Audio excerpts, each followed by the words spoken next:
G'day, watch this. Qantas, they don't want a helping hand. What Qantas wants is just a level playing field. We have to go back to the privatisation of Qantas to understand their predicament. When Qantas was privatised, they didn't really privatise it, they also shackled it. They limited it to 51% Australian owned.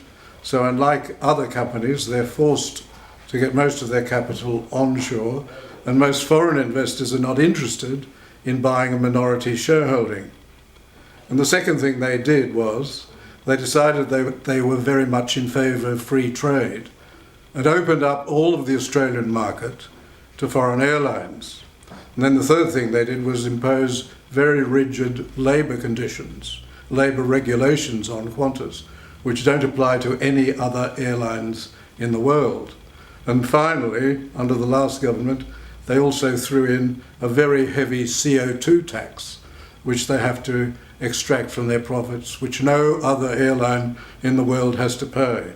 Well, with all those shackles on Qantas, all Qantas is saying, can you arrange it, can you politicians arrange it so that we have a level playing field, that we're treated like every other airline in the world.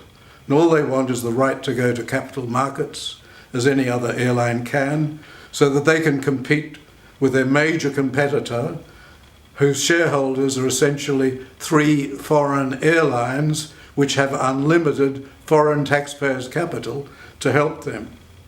All they're asking for is to have access to international capital markets. And the government could also help them in the same way that the government did the banks. During the global financial crisis, the government went overboard in giving all of the banks its own AAA ranking, which allowed them to borrow at the lowest rates. The banks were charged for that. They had to pay a commission for that. So why not allow Qantas to access international capital markets? Why not allow them AAA borrowing status so they can borrow at reasonable rates? It's not too much to ask. All Qantas is asking for is a level playing field, and they can remain, as they have been for so long, our national carrier.